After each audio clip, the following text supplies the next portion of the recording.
আসসালামু আলাইকুম। আমি শাফিউর খান সিয়াম, পড়াশোনা করছি জাহাঙ্গীরনগর বিশ্ববিদ্যালয়ের সিএসসি ডিপার্টমেন্টে। আজকে আমরা কেমিস্ট্রি চ্যাপ্টার 6 এর লেকচার 5 দেখব। লেকচার 5 এ আমরা দেখব যে কিভাবে শতকরা সংযুতি থেকে আণবিক সংকেত নির্ণয় করতে হয় এবং অনুধাবনমূলক প্রশ্ন, এটা অনেক ইম্পর্ট্যান্ট একটা অনুধাবনমূলক প্রশ্ন, এবং সাথে অবভিয়াসলি ম্যাথমেটিক্যাল টার্ম তো আমরা পড়বই। তো চলো শুরু করা যাক। তো প্রথমে আমরা দেখব কিভাবে বের করতে হয় শতকরা সংযুতি থেকে যৌগের আণবিক সংকেত। তো প্রথমেই একটা জিনিস আমাকে দেওয়া থাকতে হবে, প্রশ্নে একটা জিনিস আমাকে দেওয়া থাকতে হবে, সেটা হচ্ছে কি, যে যৌগের আণবিক সংকেত বের করতে হবে তার আণবিক ভর অবশ্যই দেওয়া থাকতে হবে, তা না হলে আমি কেন বিশ্বের কেউ সেই আণবিক সংকেতটা বের করতে পারবে না।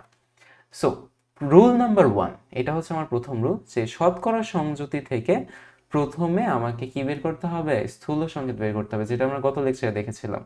তো এটা একদম পুরো ইজি একটা জিনিস। তো যদি না বুঝে থাকো তাহলে হচ্ছে প্রিভিয়াস লেকচারে যাও এবং স্থূল সংকেতটা বুঝো, তারপর এই লেকচারে আসো। ওকে, এবার কথা হচ্ছে লাস্ট রুল, মানে আমাদের রুল 2 আর কি। সেটা হচ্ছে আমাদের স্থূল সংকেতকে এন দ্বারা গুণ করতে হবে। এনটা কি? এনটাকে বুঝতে হলে আমরা একটি স্থূল সংকেতে ব্যাক করি। স্থূল সংকেত, হ্যাঁ, ওইটা একটু আরেকবার রিক্যাপ করি। স্থূল সংকেত কি ছিল? স্থূল সংকেত ছিল যে কোনো একটা যৌগে পরমাণুগুলোর পরমাণুগুলোর সর্বনিম্ন অনুপাত, তাই না? সর্বনিম্ন অনুপাত। ওকে, সর্বনিম্ন অনুপাত। যেমন ধরো একটা যৌগ গ্লুকোজ C6H12O6, তাই না? তো এটার অনুপাত কত? কার্বন 6, 12, 6, তাই না? এটা সর্বনিম্ন অনুপাত আমরা কিভাবে পাই? যে সংখ্যা দিয়ে সবগুলোকে ভাগ করা যায়, যদি চাই তাহলে তো সর্বনিম্ন পাবো, আর যদি না পাই তাহলে তো পাবো না। তো যেমন ধরো এখানে ভাগ করে সিম্পলিফাই করা যাচ্ছে, যেমন হচ্ছে 3টাকে যদি 6 দ্বারা ভাগ করা যায় তাহলে আমরা পাচ্ছি কত? 1:2:1, তাই না? তাহলে যে অনুপাতটা পাই সেটা হচ্ছে স্থূল সংকেতের অনুপাত আগে। তো স্থূল সংকেত কি হবে? CH2O। ওকে, এটা হচ্ছে আমার স্থূল সংকেত। আর আণবিক সংকেত কোনটা? এটা না, এই যে এই সংকেতটা কিন্তু আণবিক সংকেত বলে। অণু যেটা বা যৌগ যেটা, ওইটাই কিন্তু আণবিক সংকেত। এখন এই দুইটার মধ্যে পার্থক্য যদি আমরা করি, এই দুইটার মধ্যে পার্থক্য কি দেখো তো, যে এই সংকেতকারকে যদি আমি 6 দ্বারা গুণ করি, 6 দ্বারা গুণ করলে আবার ওই আগের গ্লুকোজই পাওয়া যাচ্ছে না, দেখো তো C6H12O6 পাওয়া যাচ্ছে না। তার মানে আমাদের যে আণবিক সংকেত আর স্থূল সংকেত, এই দুটার মধ্যে পার্থক্য কিন্তু এই 6। এই 6টা আসলে কি? এই যে যেটা দিয়ে আমরা ভাগ করছিলাম, যেটা দিয়ে ভাগ করে আমরা সর্বনিম্ন অনুপাত পাইছিলাম, এইটা হচ্ছে ওই 6। তো তাহলে আমাদের এই যে স্থূল সংকেতকে যে এন দ্বারা গুণ করতে হয়, এন দ্বারা আসলে গুণ করি কোনটা? যেইটা দিয়ে ভাগ করে আমরা সিম্পলিফাইড অনুপাত পাইছি সেইটা। তাহলে এই সংখ্যাটা আমরা কিভাবে পাবো? এই যে এই 6, এখানে না হয় আমরা বুঝলাম, কিন্তু যে কোনো একটা যখন আণবিক সংকেত বের করতে বলবে, কত দ্বারা স্থূল সংকেতকে আমরা গুণ করতে হবে, সেটা পাওয়ার জন্য আমাদের এন বুঝতে হবে। এনটা হচ্ছে যে যৌগের আণবিক ভর, হ্যাঁ, যৌগের আণবিক ভর ভাগ হচ্ছে স্থূল সংকেতের ভর। তো যৌগের আণবিক ভর এটা তো হচ্ছে দেওয়া থাকবে, তাই না? দেওয়া। আর স্থূল সংকেতের ভর আমরা কিভাবে পাবো? এটা তো আমরা বের করবো। এই যে রুল 1 যেটা ছিল, এইখানে আমরা শতকরা সংযুতি থেকে স্থূল সংকেতের ভর বের করব। তাহলে আমরা হচ্ছে এন পাবো, যেটাকে দিয়ে আমরা স্থূল সংকেতকে কি করব? গুণ করব। গুণ করলে আমরা পেয়ে যাব। তো আমরা একটু ভিজুয়াল দেখি। যেমন যৌগের আণবিক ভর, এটার আণবিক ভর কত? 180 গ্রাম। আর আমাদের স্থূল সংকেতের ভর কত? এই যে আমাদের স্থূল সংকেত ছিল এইটা না, CH2O। তো এটার ভর কত? 12 প্লাস 2 প্লাস 16, তাই না? তো যেটা হচ্ছে আসে 30, তাই না? তাহলে আমরা কি হয়েছে, যৌগের আণবিক ভর যেটা হচ্ছে 180 ভাগ হচ্ছে 30, এই দেখো এখানে আসছে 6। তো এই 6 দ্বারা আমরা কি করি, এই যে হচ্ছে আমাদের যে স্থূল সংকেত CH2O স্থূল সংকেতকে আমরা গুণ করে দিই। তাহলে কি পাই? C6H12O6। আশা করি বুঝতে পারছো। মানে বোঝার কথা, যদি স্থূল সংকেতকে ভালোভাবে বুঝো, যে অনুপাত আমরা সর্বনিম্ন অনুপাতটা কিভাবে পাই এবং সেটাই স্থূল সংকেত হয়, এবং সর্বনিম্ন অনুপাত পাইতে আমাদের যে সংখ্যা দ্বারা ভাগ করতে হয় ওই সংখ্যা দিয়ে যদি আমরা আবার গুণ করি, তাইলেই তো আমরা হচ্ছে আণবিক সংকেত পাবো না, মানে হচ্ছে ম্যাথ টাইপের। যেমন ধরো তুমি হচ্ছে 4কে 2 দ্বারা ভাগ করছো, তাহলে 2 পাইছো। তো এই 2কে এখন কত দিয়ে গুণ করতে হবে? এই যে যেটা দিয়ে ভাগ করছিল ওইটা দিয়ে গুণ করলে তুমি আবার 4 পাবা না। তো ব্যাপারটা এইটাই, যেটা দিয়ে ভাগ করছো ওইটা দিয়ে আবার গুণ করে দিতে হবে। এখন কথা হচ্ছে আমরা তো হচ্ছে আমরা যে ম্যাথটা করব, হ্যাঁ সামনে যে ম্যাথগুলো করব সেগুলাই তো আমাকে এইটা নির্ণয় করতে হবে। এটা তো আমার গিভেন থাকবে না, তাই না, যে হচ্ছে C6H12O6 এরই আণবিক সংকেত না, আমাকে জাস্ট হচ্ছে এইটা দেওয়া থাকবে। আর হচ্ছে আমাকে কি বের করতে, এটা হচ্ছে দেওয়া থাকবে মানে 180 গ্রাম মানে আণবিক ভরটা দেওয়া থাকবে। আর হচ্ছে আমরা হচ্ছে এটা বের করব শতকরা সংযুতি থেকে। তো আমার কি কি দেওয়া আছে দেখো, আণবিক আণবিক ভর দেওয়া থাকবে, তাই না, আণবিক ভর দেওয়া থাকবে 180 গ্রাম। আর হচ্ছে সবগুলো শতকরা সংযুতি দেওয়া থাকবে, এবং সেই শতকরা সংযুতি থেকে আমরা অবশ্যই স্থূল সংকেত বের করব। স্থূল সংকেত, স্থূল সংকেত, ধর স্থূল সংকেত পাইলাম কি CH2O। তারপর কি করব, স্থূল সংকেতের ভর বের করব, যেটা পাইছি হচ্ছে 30।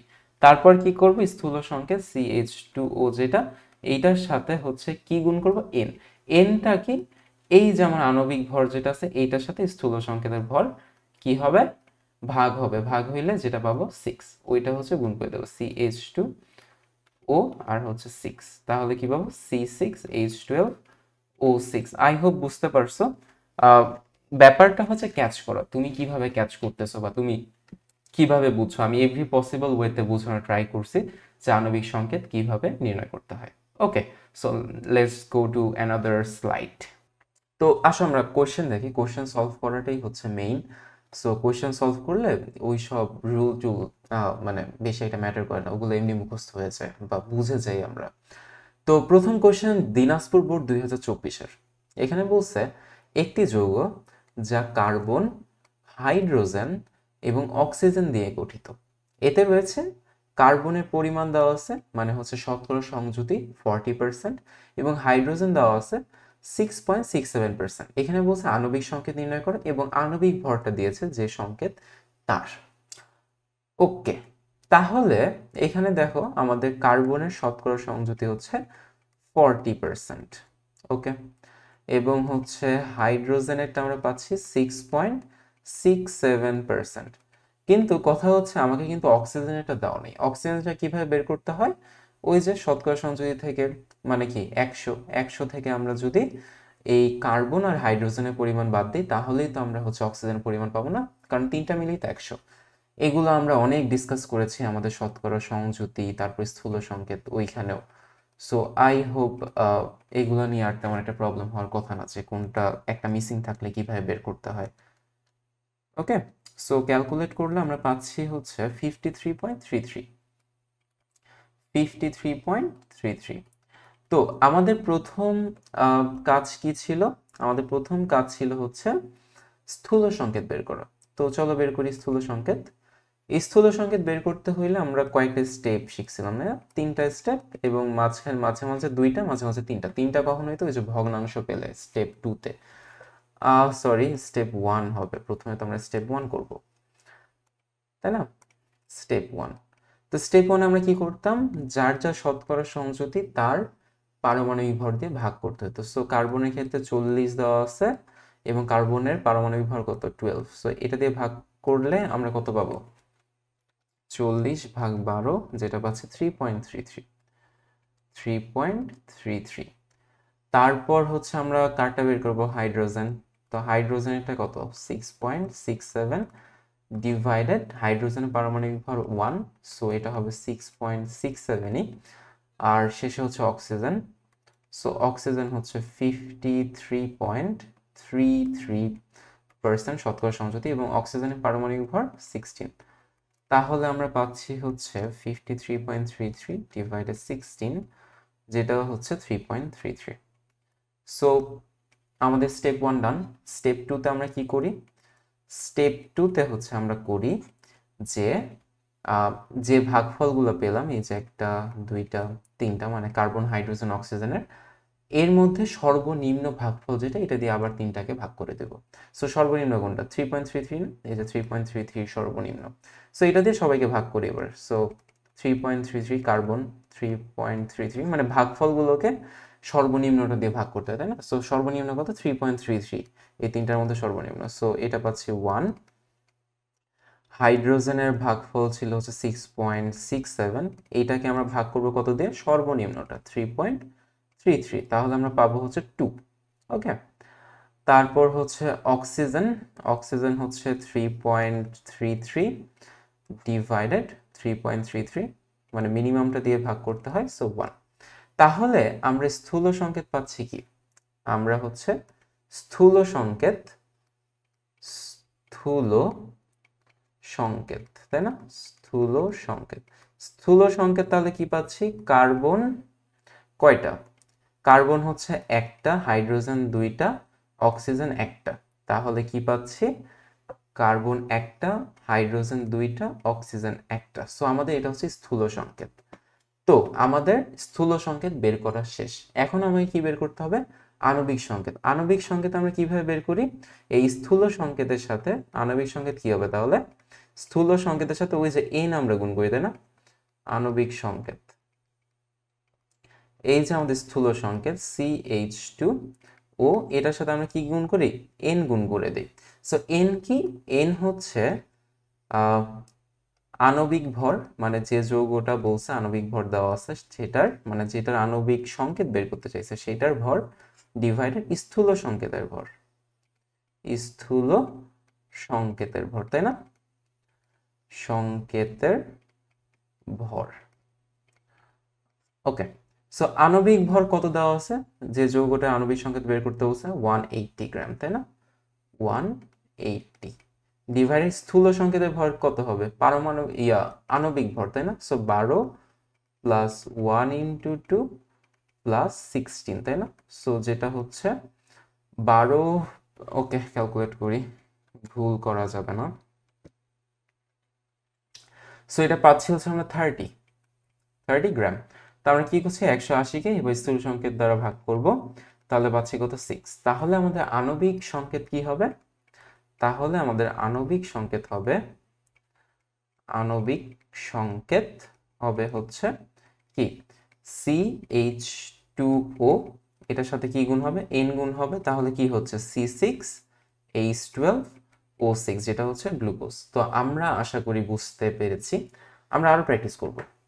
আচ্ছা, এখন একটা অনুধাবনমূলক প্রশ্ন, যে কখন স্থূল সংকেত ও আণবিক সংকেত একই হয়?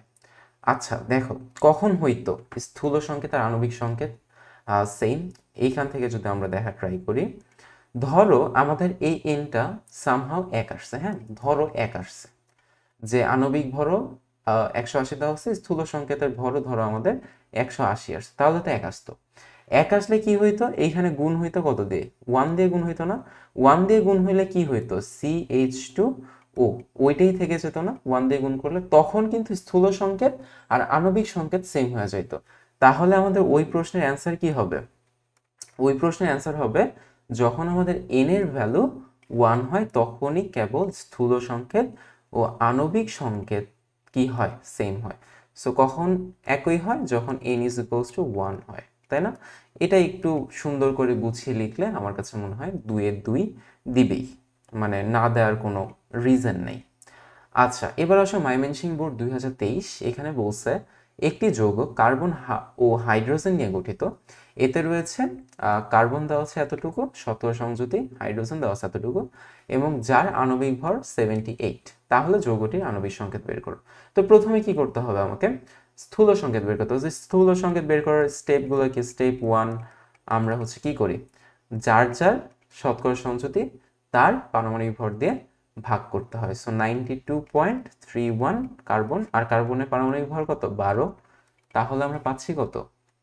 92.31 divided 12, which is 7.69, 7.69। হাইড্রোজেনের কত? হাইড্রোজেনের হচ্ছে 7.69, তাই না? 7.69, আর হচ্ছে হাইড্রোজেনের পারমাণবিক ভর 1। তাহলে এটা আসবে কত? 7.69। তাহলে এখানে লোয়েস্ট কোনটা? দুইটাই লোয়েস্ট, তো একটা দিয়ে ভাগ করলেই হচ্ছে, তাই না? লোয়েস্ট তাহলে আমরা পাইলাম কত? 7.69। তো 7.69 নিয়ে আমার দুইটা দিয়ে ভাগ করতে হবে। সো কার্বন ভাগফল 7.69 এবং সর্বনিম্ন কত? 7.69। So 1 hydrogen 7.69 divided 7.69, which is 1। তাহলে আমাদের স্থূল সংকেত কি আসতেছে ভাইয়া? স্থূল সংকেত, স্থূল সংকেত আসতেছে হচ্ছে মূলত কার্বন একটা, হাইড্রোজেন একটা, সো CH আসতেছে। তাহলে এবার আণবিক সংকেত আমরা কিভাবে বের করব? আণবিক সংকেত কি করতে হয়? n গুণ করতে হয়। সো আণবিক সংকেত, আণবিক সংকেত তাহলে কি স্থূল সংকেতের সাথে n গুণ করতে হয়, CH n। n কিভাবে পাওয়া যায়? n পাওয়া যায় হচ্ছে যৌগের আণবিক ভর। আণবিক ভর কত দেওয়া আছে? 78। আর আমার স্থূল সংকেতের ভর কত? এইখান থেকে যদি বের করি 12 প্লাস 1 which is 13, তাই না? সো 13, তাহলে আমরা এখানে পাবো মেবি 6 পাওয়া যাবে। তাহলে আমার আণবিক সংকেত কি হবে? CH অ্যান্ড এটার সাথে 6 গুণ, তাহলে কি হচ্ছে C6H6, যেটা হচ্ছে বেনজিন। তো আশা করি বুঝতে পারছো, খুবই সিম্পল এগুলো, তাই না? আচ্ছা, এবার আসো রাজশাহী বোর্ড 2023-এর কোশ্চেন। ওকে, বলছে এই যৌগের 20 গ্রামের মধ্যে 15 গ্রাম বিশ্লেষণ করে দেখা যায় যে এতে 4 গ্রাম কার্বন আছে, 0.33 গ্রাম হাইড্রোজেন আছে এবং বাকি অংশ অক্সিজেন আছে। এখন আমাকে বলছে যে এই যৌগের আণবিক সংকেত নির্ণয় করো। দেখো, আর হচ্ছে আণবিক ভর দেওয়া আছে, তাহলে আমাকে দেখতে হবে যে 15 গ্রামের মধ্যে কার্বন আছে কিন্তু 4 গ্রাম, তাই না? তো এভাবে লেখো যে 15 গ্রামে কার্বন আছে কত গ্রাম? 4 গ্রাম, তাই না?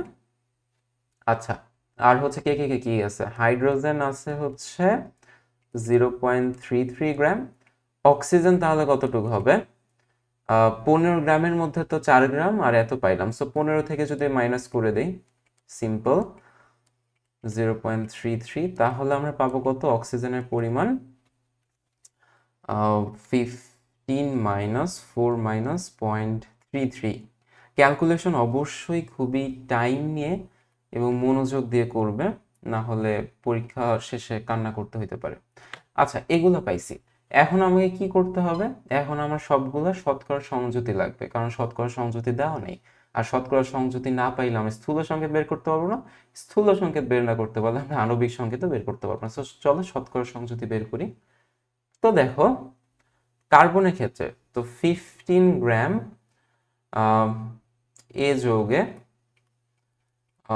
কার্বন আছে কত? আছে হচ্ছে 4 গ্রাম, তাই না? তাহলে 1 গ্রাম এ যৌগে কার্বন আছে কত? 4/15 গ্রাম, আর হচ্ছে 100 গ্রামের মধ্যে। শতকরা সংযুতি বের করা আই হোপ সবাই জানো, না জানলে আমার প্লেলিস্টে দেখিও, আছে চ্যাপ্টার 6 এর প্লেলিস্টে সুন্দর করে করে দেওয়া আছে। সো এটা কত হবে? তাহলে কার্বন এটা পাচ্ছি 26.66 গ্রাম। তাহলে কার্বনের শতকরা সংযুতি আমরা কত পাচ্ছি? 26.66%। আচ্ছা, এবার হচ্ছে আমাদের বের করতে হবে হলো হাইড্রোজেনের। তাহলে কিভাবে বের করব? হাইড্রোজেনেরটা তাহলে কত হবে বলতো? 0.33 ইন্টু 100 ডিভাইডেড বাই 15, না? মানে আর শর্টকাটে বুঝছো যে এই যে আমরা এই যে এইটাকে ইউজ করতে পারি, দেখো এটাকে ইউজ করে শর্টকাটে করে ফেলা যায় যে আসলে কি হবে, এত 3 লাইন নাও লিখতে হতে পারে। যে এখানে 4টা কি পাইছি? যে ভরটা পাইছিলাম, তাই না? ইন্টু 100/15, 15 হচ্ছে ফুল যৌগের যতটুকু বিশ্লেষণ করে পাইছে। সো ওইখানে সিমিলারলি জাস্ট 0.33 রিপ্লেস করে দিচ্ছে। সো কত পাওয়া যাচ্ছে? যদিও মনে হতে পারে যে আপনি সবকিছু এভাবে ভেঙে ভেঙে বলেন কেন, কারণ অনেক স্টুডেন্ট আছে যারা হয়তো বুঝতে অসুবিধা হয়, আবার অনেক স্টুডেন্ট আছে অনেক স্মার্ট। সো আমি যেহেতু এখানে পড়াচ্ছি, তো আমাকে একদম পুরো যে লাস্ট বেঞ্চে বসে থাকে ওকেও ওর কথা মাথায় রেখে আমাকে পড়াতে হয়, তাই না? আমি তো জানি না তুমি কেমন স্টুডেন্ট। ভালো স্টুডেন্ট হইলে তো আহ, এত কিছু মানে না করালেও হতো, তাই না? আর যদি একটু উইক স্টুডেন্ট হয় তাহলে ঝামেলা হয়। সো অক্সিজেনের ক্ষেত্রে কত? 10.67, না? সো 10.67 ইন্টু 100 হবে, আর হচ্ছে ফুল হচ্ছে 15, তাই না? তাহলে আমরা যদি ক্যালকুলেট করি 10.67 ইন্টু 100, আমি একটু আগে ক্যালকুলেট করতেছিলাম, পরে 15 এর জায়গায় 16 বসাইছি, হুইচ ওয়াজ রং। তো তো এটা আমরা পাচ্ছি হচ্ছে 71.13%। ওকে, 73.13%। তো আমরা শতকরা সংযুতি এবার পাইলাম। এবার আমাকে কি করতে হবে? শতকরা সংযুতি থেকে স্থূল সংকেত বের করতে হবে, তাই না? তো চলো স্থূল সংকেত বের করা শুরু করি। তো স্থূল সংকেত বের করতে হলে স্টেপ ওয়ান আমরা কি করি? যার যার শতকরা সংযুতি তার পারমাণবিক ভর দ্বারা ভাগ করেছে। এখানে 12 আসবে, আর আর হচ্ছে কার্বন ছিল 26.66। তো 26.66 তাহলে কত আসতেছে? এটা আসবে হচ্ছে 2.22। ওকে, তারপর কে ছিল? হাইড্রোজেন 2.2%, তাই না? হাইড্রোজেন 2.2, সো ডিভাইডেড 1, হাইড্রোজেনের পারমাণবিক ভর, সো 2.2 এটাও আসবে। আর ছিল হচ্ছে কে? আর ছিল অক্সিজেন 71.13। সো অক্সিজেন 71.13 ডিভাইডেড কত হবে? পারমাণবিক ভর 16। তো 71.13 ডিভাইডেড 16, যেটা আসে 4.44, তাই না? তো স্টেপ টুতে আমরা কি করি? স্টেপ টুতে সর্বনিম্নটা দিয়ে আবার সবগুলোকে ভাগ করি। সো কার্বন সর্বনিম্ন কত? 2.2 না? 2.22, 2.2 আর কি সর্বনিম্ন। এটা তো 2.22 ছিল, আমি মেবি মিস করছি। এই যে এটা 2.22 লিখতে হইতো, হ্যাঁ, ভাগ করলে ওইটা হচ্ছে 2.22 আসতো, বুঝতে পারছো? সো এটা 2.22%ই হইতো। তো অ্যাকচুয়ালি কি হলো তাহলে? 2.22 হচ্ছে মিনিমাম আর কি। সো ভাগ করো, কার্বনের ভাগফল 2.22, সর্বনিম্ন ভাগফল 2.22 দিয়ে ভাগ করতে হয়, 1 পাওয়া যায়। হাইড্রোজেনও তাহলে 1 পেয়ে যাবা। অক্সিজেন কত পাবো? 2 পাবা না ভাগ করলে? এক জিনিস আর কতবার দেখাই, তাই একটু স্কিপ করলাম। তো এবার হচ্ছে আমাদের টার্গেট তাহলে কি? Fill up. এবার আমরা কি পাবো? স্থূল সংকেত পেয়েছি, তাই না? স্থূল সংকেত। তো স্থূল সংকেত আমরা কি পেয়েছি? কার্বন একটা, হাইড্রোজেন একটা, অক্সিজেন দুইটা, তাই না? CH2, এটা হচ্ছে স্থূল সংকেত। এবার আমাদের টার্গেট কি? টার্গেট হচ্ছে আণবিক সংকেত। আণবিক সংকেত কি? n গুণ করতে হয় স্থূল সংকেতের সাথে, তাই না? তো আমরা n গুণ করলেই আণবিক সংকেত পাবো CH2, n গুণ করলাম। এখন nটা কি বাবা? nটা হচ্ছে আণবিক ভর, যেটা দেওয়া আছে হচ্ছে 90। সো 90 ডিভাইডেড স্থূল সংকেতের ভর কত? 12 প্লাস 1 প্লাস 16 ইন্টু 2 না? তাহলে কত আসে?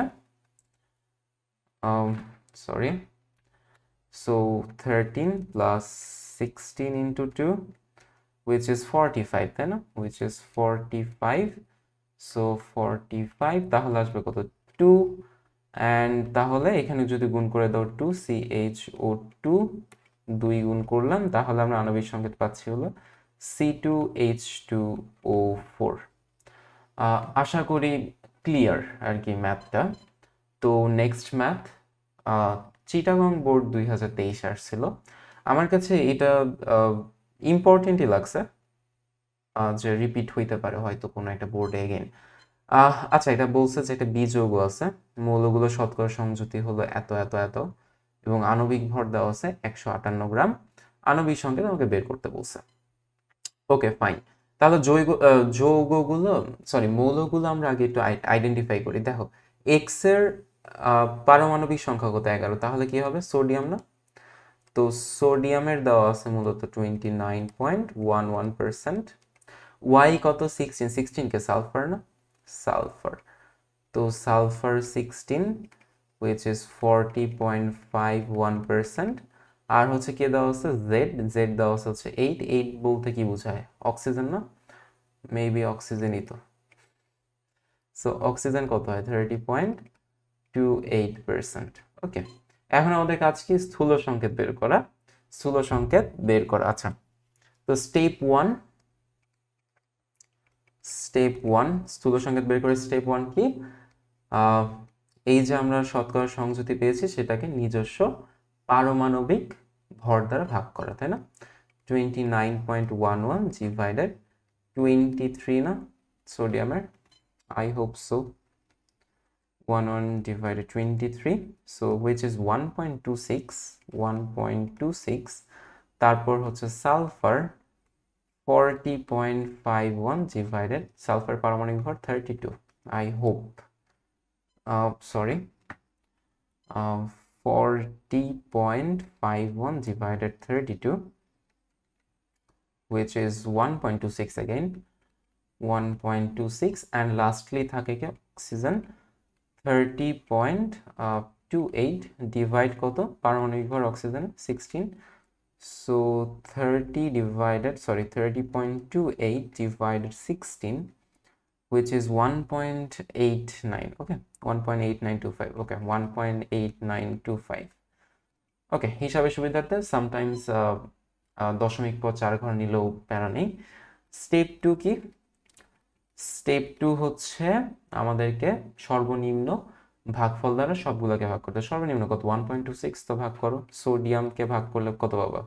1.26 divided 1.26 equals to 1. Sulfur 1.26 divided 1.26 equals to 1. Oxygen 1.8925 divided 1.26, তাই না? যেটা আসে হচ্ছে 1.5। আচ্ছা, তাহলে আমাদের কি করতে হবে? যেহেতু একটা ভগ্নাংশ আসছে, তাহলে আমাকে কিন্তু অবশ্যই স্টেপ 3 তে যাইতে হবে, যেটা হচ্ছে ভগ্নাংশকে রিমুভ করা। তাহলে আমরা রিমুভ কিভাবে করতে পারি? সোডিয়াম পাইছি হচ্ছে একটা, সালফার পাইছি হচ্ছে একটা, অক্সিজেন পাইছি হচ্ছে 1.5। তো 1.5কে ভগ্নাংশ মানে মানে সবচেয়ে মিনিমাম নাম্বার দিয়ে গুণ করলে যেন ভগ্নাংশ আসে। মিনিমাম কত? 2 দিয়ে গুণ করলেই কিন্তু আমার পূর্ণ সংখ্যা আসতেছে, তাই না? পূর্ণ সংখ্যায় রূপান্তর করতে হইলে মানে এই ভগ্নাংশকে সবচেয়ে মিনিমাম যে নাম্বার দিয়ে গুণ করলে পূর্ণ সংখ্যা হয় সেটা দিয়ে গুণ করতে হবে। 2 সবচেয়ে মিনিমাম দিয়ে গুণ করে 3 পাইছি, সো এটাই। তো এখন সবগুলো কি 2 দিয়ে গুণ করতে হবে, তাই না? যদিও এটা আগের লেকচারের পড়া, বাট ফর রিভিশন আমরা করলাম। তাহলে আমরা স্থূল সংকেত পাচ্ছি কি দেখো তো? তাহলে আমরা স্থূল সংকেত পাচ্ছি হলো Na2S2O3, তাই না? তাহলে আণবিক সংকেত কি হবে? আমরা একটু পরের পেজে যাই, হ্যাঁ, কারণ এক পেজে অনেক কিছু করা একটু কি বলে গ্যাঞ্জাম। সো আণবিক সংকেত কি হবে? আণবিক সংকেত হবে স্থূল সংকেতের সাথে কি গুণ? n গুণ, তাই না? যেটা হচ্ছে Na2S2O3, এর সাথে n গুণ করতে হবে। n বলতে কি বোঝায়? n বলতে বোঝায় হচ্ছে আণবিক ভর। আণবিক ভর কত দেওয়া আছে? আণবিক ভর দেওয়া আছে হচ্ছে 158 গ্রাম, তাই না? সো 158 গ্রাম ডিভাইডেড আমার হচ্ছে এটার ভর, তাই না? স্থূল সংকেতের ভর বের করি আসলে। স্থূল সংকেতের ভর কত হবে? 23 into 2 plus 32 into 2 plus 16 into 3, তাই না? আচ্ছা, তাহলে কত হয়? সরি, বারবার মিসক্লিক হচ্ছে। সো 46 প্লাস 64 প্লাস 16 ইন্টু 3, 48ই তো হওয়ার কথা। আচ্ছা, সো 158 পাচ্ছি, তাই না? 158 গ্রাম পাচ্ছি। সো n 158, সো এটা কি 1 আসতেছে। তার মানে কি আমার আণবিক সংকেত কি হবে? তাহলে আমার আণবিক সংকেত হবে হচ্ছে Na2S2O3, এটার সাথে n গুণ, n এর ভ্যালু হচ্ছে 1।